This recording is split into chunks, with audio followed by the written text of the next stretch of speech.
Hello guys, welcome back to my YouTube channel again. Ngayon po ipapakita ko po sa inyo ang aking biniling product na ang pangalan po nito ay GoPro. Ngayon, susubukan po natin siya. I-unbox ko po siya. Pero kung bago ka pa lamang po sa aking YouTube channel, ay huwag pong kalimutan mag-subscribe at hit mo na rin ang notification bell para hindi ka nahuhuli sa aking upcoming videos. Thank you. Guys, ito na po yung binili kong product na GoPro. Ayan po yung pangalan niya, Sports Cam. And then ito po yung mga specific niya sa ano. Yan, meron po siyang waterproof housing, clip 1, handlebar, pole mount, mount 1, mount 2, mount 3. And then yan po mga specification niya.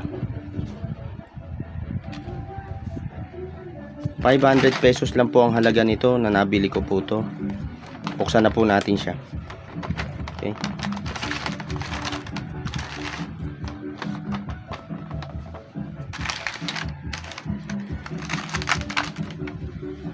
Yan guys, oh.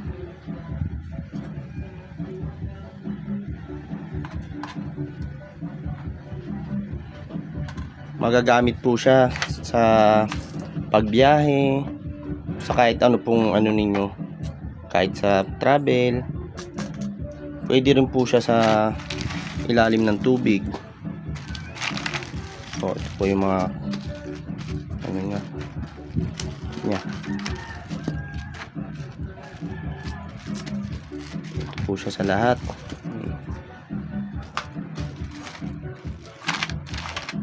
Binili ko po siya kasi mura siya. Ngayon, gusto ko po siyang subukan.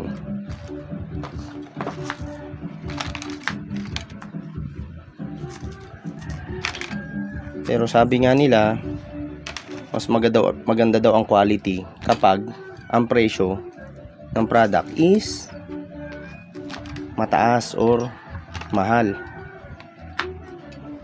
Ngayon, dahil sa 500 pesos siya, trinay ko siya. Yan po natin yung ano, on po natin para makita po ninyo. Yan. Okay. Yun.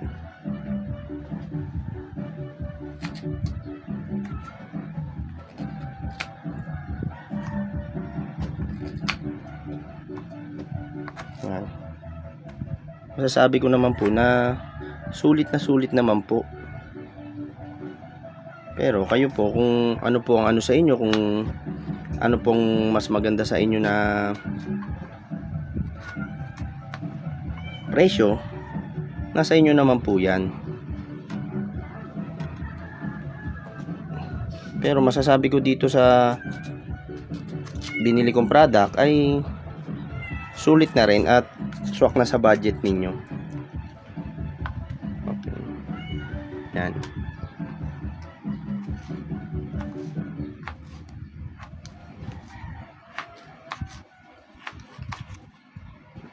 Ayan, no? Yun, turn off na natin.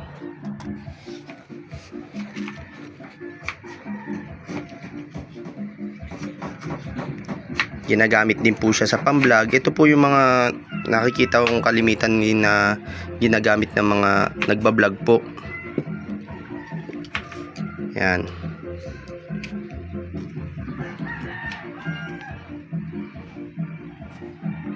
HD na po siya.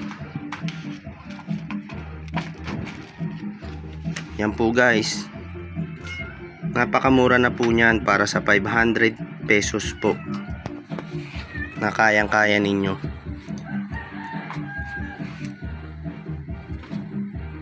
Ganyan na lang po. Maraming salamat po.